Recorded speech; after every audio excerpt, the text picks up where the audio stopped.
Hey, Allison Verhalen here with AV Writing Services, and today I am talking to you about the most commonly asked content strategy questions. So these are the questions that I hear all the time as a content strategist about my job, what I do, why I do it, is it effective, do people care, does anyone read blogs anymore? All that stuff. So we're going to get right into it. So the first one is, what is the difference between content marketing and content strategy? Marketing, I can write about, let's say I write a blog post about whatever I happen to be thinking about at the time. That's great. That's not a strategy. That is content marketing. That's not strategy. Strategy involves market research.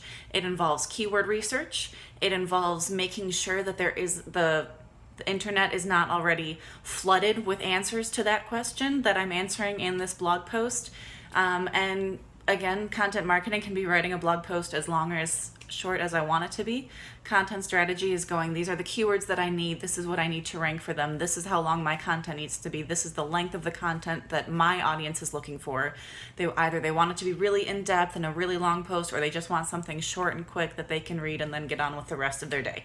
It's going to depend on your audience. You have to do that research. That's the strategy part, and that's what separates it from content marketing.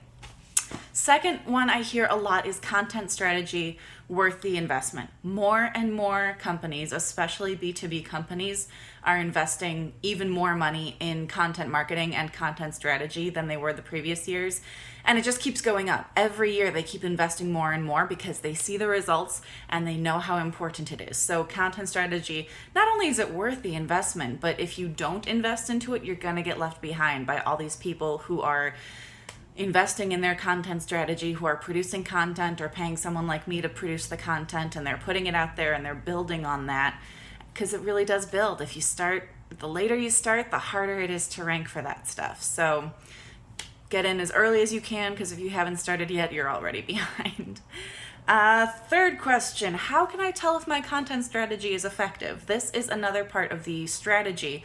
Not only do we analyze keywords and what we should be trying to rank for, but then we want to measure the results. So you should have something like Google Analytics or something that does the same thing installed in your website, or you can just sign up for Google Analytics without installing the plugin if you don't have a WordPress site. You can just go to the Google site and sign into Google Analytics and register your website with it, and it will measure the traffic that's coming into your site. You want to look at all that stuff. You want to know not only how much traffic are you getting, where is it coming from, what search terms are they using to find you, because those are the search terms that are really valuable. Where are they going on your site? What blog posts are showing up in searches? What blog posts are people reading? Because the blog posts that are getting the most traffic are super valuable, and you can maximize on those. You can republish them. You can use that same content in other stuff like YouTube videos here, or any number of things. Infographics are also huge. So that's another idea. So you gotta have the strategy in place. So in order to know if all this money that you're spending on content strategy is paying off, you have to be able to analyze those results. So again, whether it's Google Analytics or something else, you need some way to measure the traffic on your site so that you know whether or not you're getting your money's worth. So content strategy is not supposed to be salesy. We say this over and over again, that the content you provide, blog posts in particular, I'm going to keep coming back to blog posts because I love writing blog posts. That's mostly what I do. And it's what drives a lot of traffic for most people. But blog posts cannot be salesy. You cannot have a whole blog post that's just like, this is what I do and this is awesome and you need this for these reasons. No one is going to buy that, because most of the time people are finding your blog.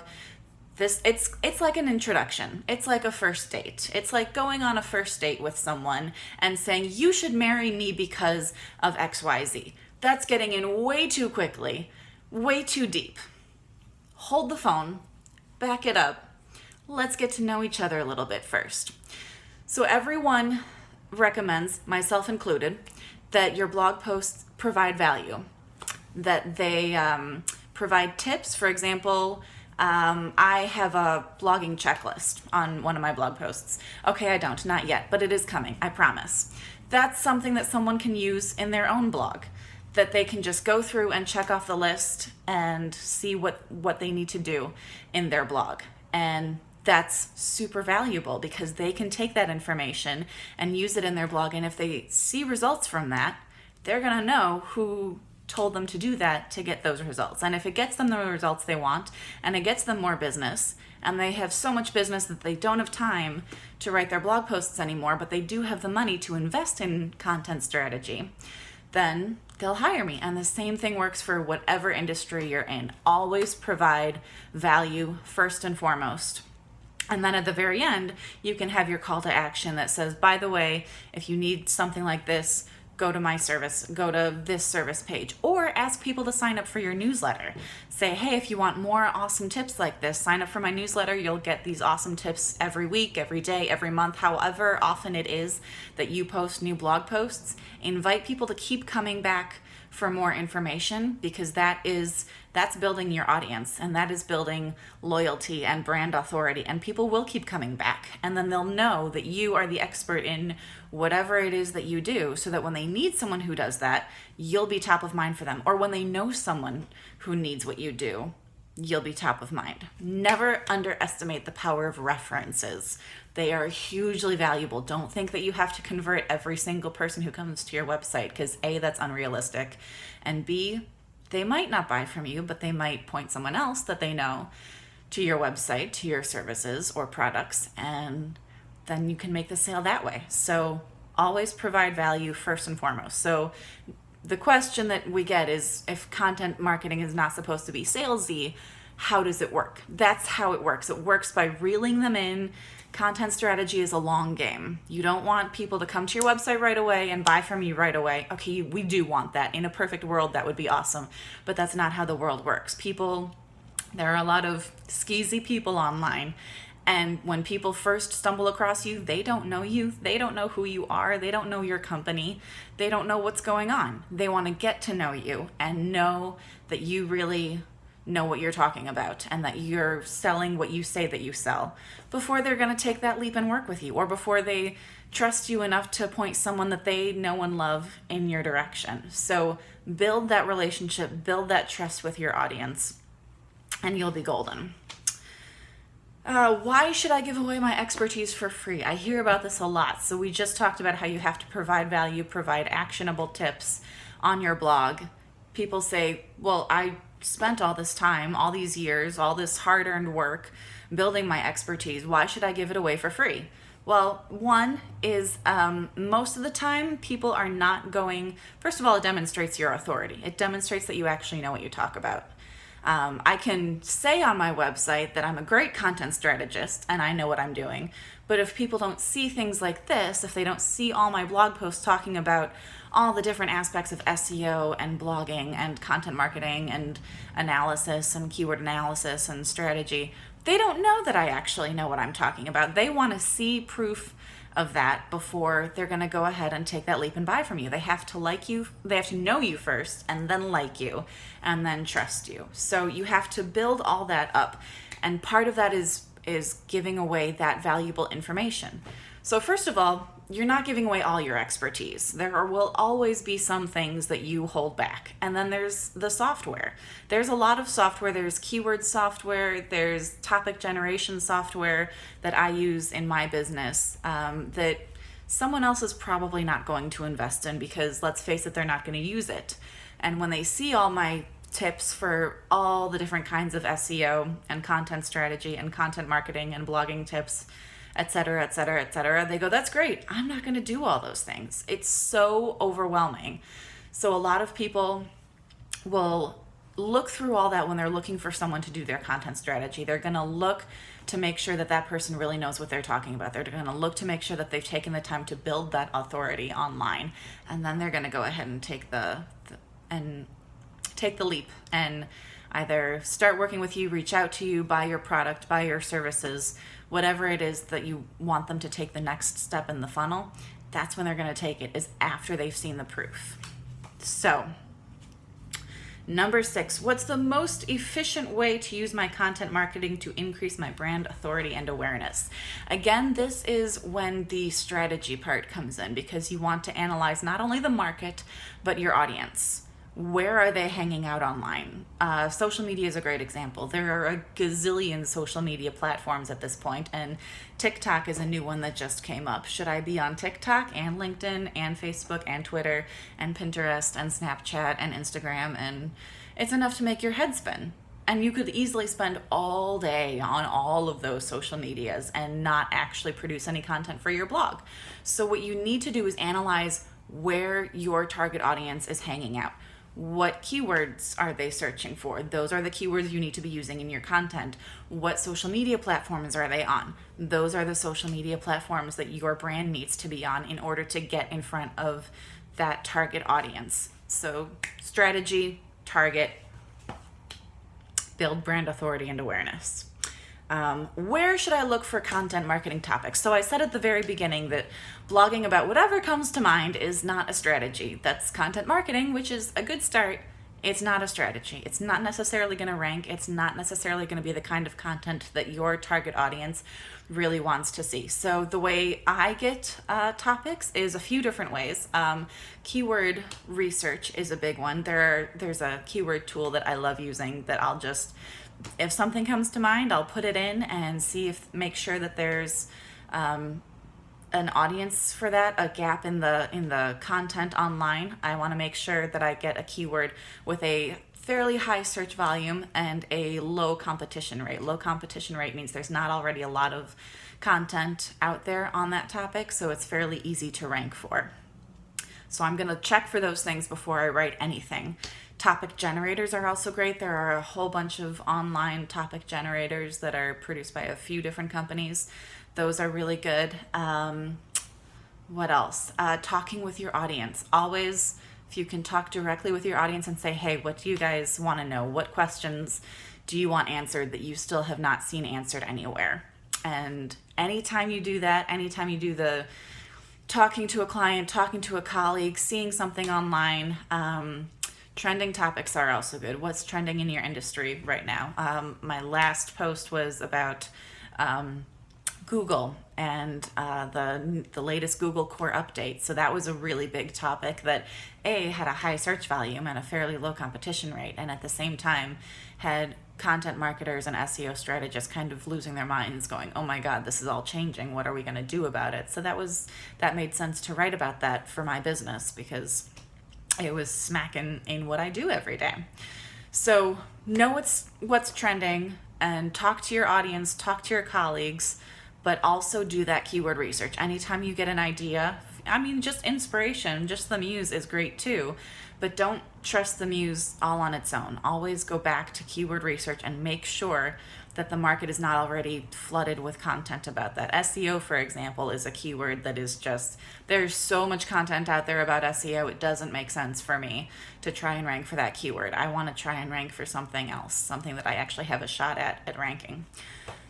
So, what's next? How can I make content that stands out from the crowd?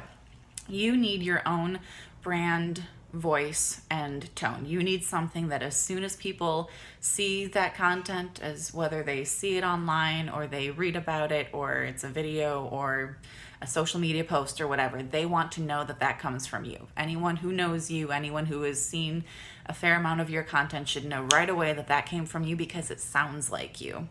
And there are a few different ways to come up with a brand voice. I always do it by if I have a new client and they already have some blog posts, some content on their website, I want to look through that content and kind of get a feel for what their voice is, how they talk, their word choice, if they want it to be very specific, very professional, or if they want it to be more conversationalist, more relaxed sounding. It totally depends on your personality, first of all, but it also depends on your target audience. What do they want to hear? Do they want to hear something that's conversationalist, or do they want something that's very professional? Do that research, know what your audience wants, develop that brand voice. You can even write out a guideline for the kinds of things that you do and do not do in your content as a guideline for your brand voice. And that is how you stand out from the crowd. That's a way of kind of branding your content without actually using your logo. You should use your logo everywhere you can, but if you can make your brand voice stand out so much and be so unique to the point where people don't need to see your logo to know that it came from you, that is golden. That's how you know that you have a really strong brand voice. Voice search. What does voice search mean for content strategists? Two big things. First of all, keywords are going to be more important than ever because people are using, they're asking questions of these different, we call them VAs, virtual assistants.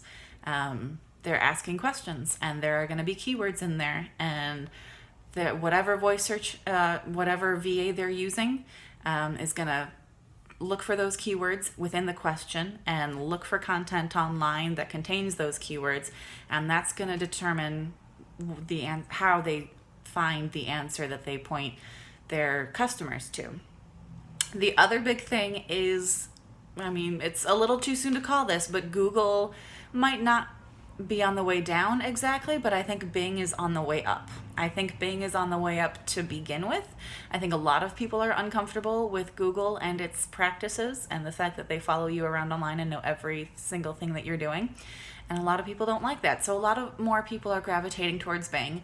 And there are a few voice search voice assistant or virtual assistants. And one of them is Alexa, which of course uses your Amazon search history. It's connected to that, but it's also connected to Bing. If you ask Alexa something other than, add such and such to my shopping list, if you ask them what's a great content marketer, for example, or who's a great attorney who specializes in divorce in my area, obviously they're not going to go to Amazon for that. They're going to go to Bing. They're not going to Google either. They're going to Bing. So when we talk about SEO, a lot of people talk about Google, but Bing is on the way up, and I think that's especially true of voice search. Google, of course, does have its own virtual assistant.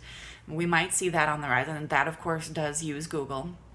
But Siri, I believe, also uses Bing.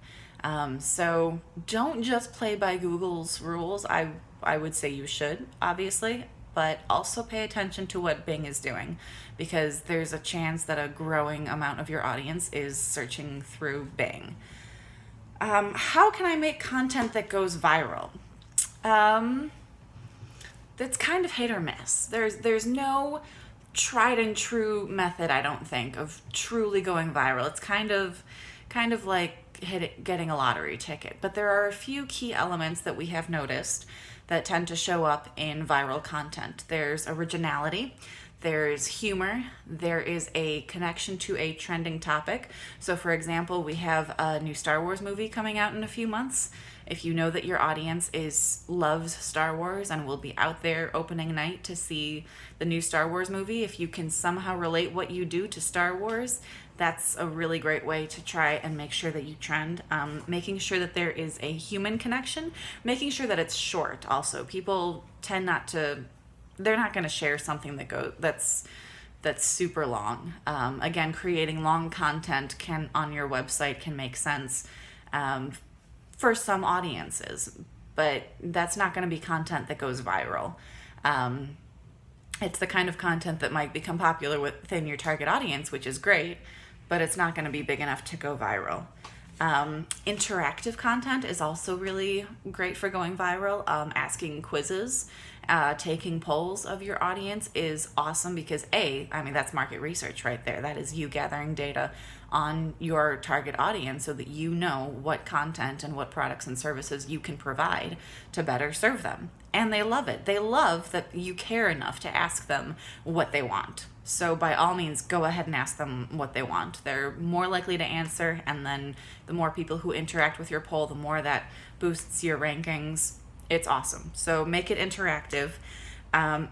Give it a compelling headline and make sure it includes a list. People love lists. Those headlines that say 8 ways to do such and such or 14 content strategy FAQs.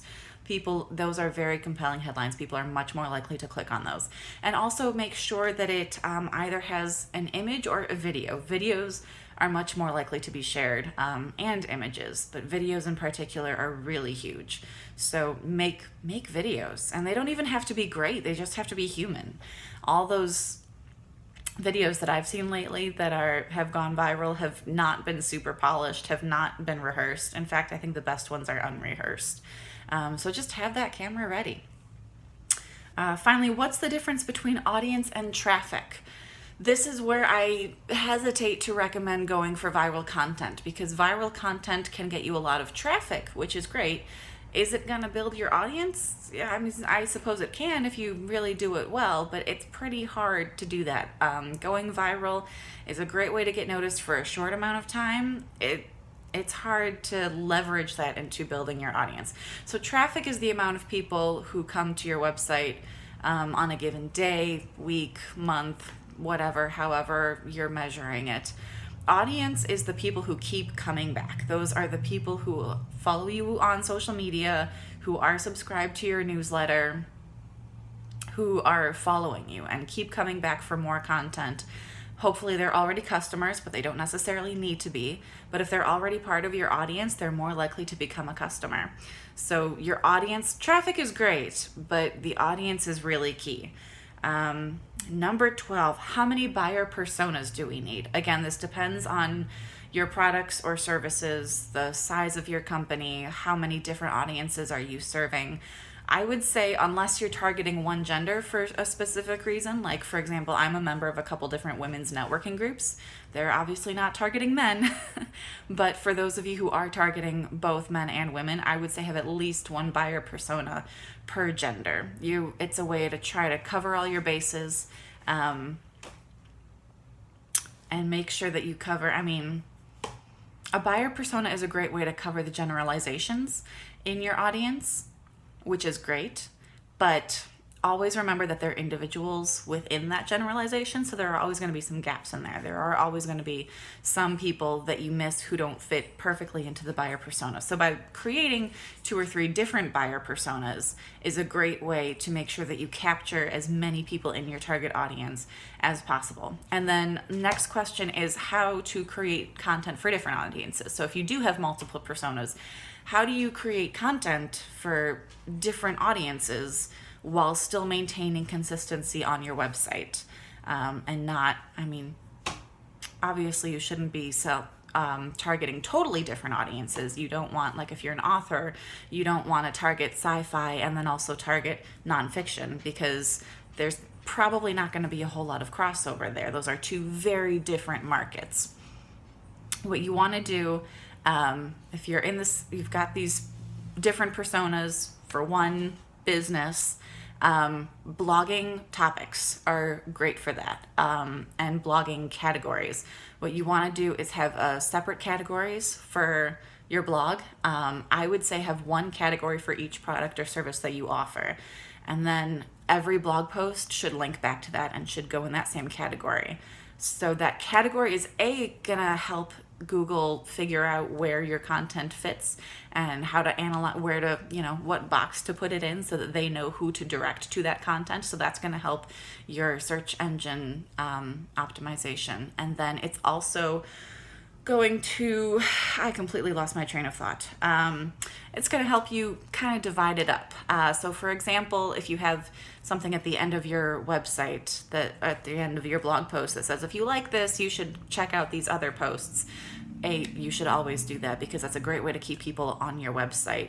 But it's also a great way when you have it divided up into those categories, it's a great way to keep your target audience in that lane. So let's say I have a target audience who needs help with content strategy, and they want someone who can do the keyword analysis and the editorial calendars and a site audit and all those different things.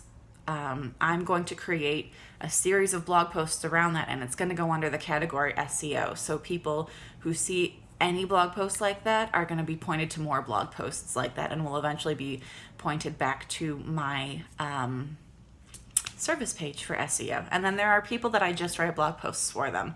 I don't do the SEO. I don't do anything fancy. It's really just, here's a topic, here's a blog post, there you go. Good luck. It's short and sweet, and it's my cheaper blogging option. So maybe I just want a series of blog posts on blogging tips, and that's all going to go under the category blogging. And so people who find one of those blog posts are going to be more likely to find other blog posts, and then they're going to be more likely to find my blogging services page. So create lists and blog series and categories, and each one should direct people to the proper product or service that is related to that blog post. Finally, why isn't my content strategy getting results? There are a variety of reasons this could be happening. I would say, first of all, again, analyze your traffic. Actually, the first thing I would say is, how long have you been doing it? Because if you've only been doing it for a few weeks or a month or two, just wait it out. Content strategy is one that the longer you do it, the more you're going to see the results. So give Google time, especially if you have a brand new site. Give Google time to index your site and your blog posts and your different services and products pages before, because it takes a while for that to really take into effect. And then you're going to start seeing those results. And if you don't see any results after a few months, then you have to go back and re-strategize. Do that keyword research again. Maybe the keywords that you were trying to rank for a few months ago, maybe now there's a lot more competition for those same keywords. Or maybe now the audience has dropped off. Not as many people are searching for that. So keep coming back every month or two at least. Redo your keyword research. See what's trending. See what you actually have a shot at ranking for and what you don't. So those are my tips, my content strategy, frequently asked questions, and my answers for this week. Thank you all for sticking with me this long. I am at avwritingservices.com, and I am on Facebook, LinkedIn, and Twitter as AV Writing Services. So reach out if you have any questions. You can send me an email or just DM me online. And I will talk to you all next week. Have a great week and happy marketing.